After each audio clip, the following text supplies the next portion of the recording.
I can't believe what just happened. I'm a reseller and I have never had this happen in the 8, 9 years that I've been doing this.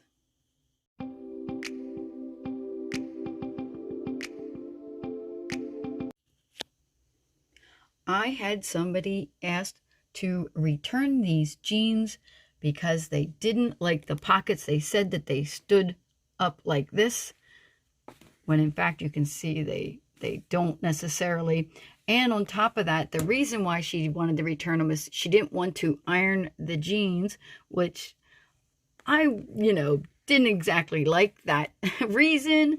But then she submitted a claim to eBay saying item not as described.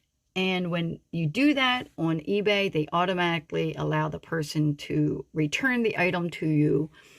That's just an FYI out there to all the resellers. And I knew that. So I did accept the return. But before I could even process this return, it happened again a few days later with this item.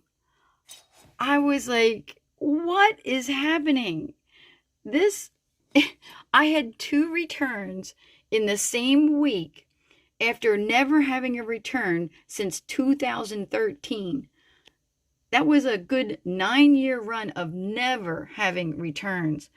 And the reason the person wanted to return this vintage bowl was they said there was a chip on it. And I was like, I'm pretty sure there isn't. And I always, and there it is. I always note that in the description if there's any sort of chip, and it's right there. You can barely see it. It's a flea bite chip. And I went back to my description, and sure enough, I said that it was in excellent used condition. Apparently, I never saw that chip. And so the person had asked for a discount when they bought this from me, and I did give them a really good discount because I had had this in my inventory for a while. But then because of the chip, they wanted me to basically give them the item for free. I was like, no, I'd rather accept the return. So they put in their item not as described, which is correct because I said it was in excellent condition and it actually did have a chip on it. So that was my fault, and that happens too.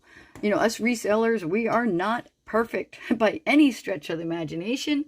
And so that was just a terrible week for me, but you won't believe what happened next. Right after getting return number 1 and then return number 2, I shipped out a vintage plate.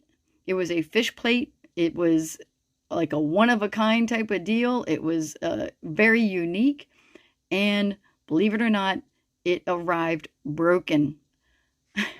The person got a hold of me immediately and started messaging me on eBay saying, I got the plate, it was broken. It literally broke in half, the plate. And I had wrapped that so carefully, every which way. I put all kinds of, packing material in there.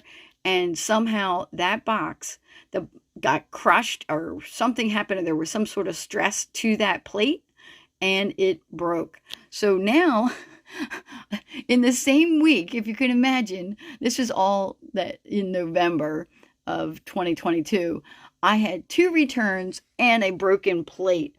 So I asked the person for pictures, which they gave them to me.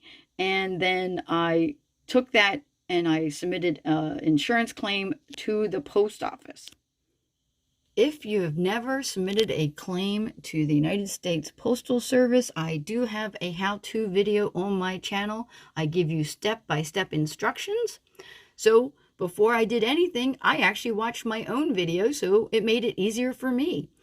And so I went in and I submitted all of the information that they requested, and they sent me, this is the check, and this is the letter that came on the same day. They should have sent this letter out first saying that they were processing my claim. They were also sending me emails. They're very interactive in keeping you updated on what they're doing with it. And so I submitted the claim for $63 on that plate, and I got a check for $63. I'm going to show you that in a second. Here is a screenshot of the vintage Henriette Quimper fish plate that I sold. Let me show you the check. There's the $63, and I have mobile checking, so I will be able to deposit this directly into my account and move on. The customer was automatically refunded by me because once the item was shipped broken, I didn't do that until she sent me the pictures that I could do the claim. Definitely do not, once you refund people, they will not give you what you need in order to submit the claim. So I just kept in touch with her. She was just devastated that it broke, and I don't know that she will ever find another fish plate like that. It was, very unique, but that just makes all the other ones out there even more special. As always, please like, comment, and subscribe, and I will catch you guys later.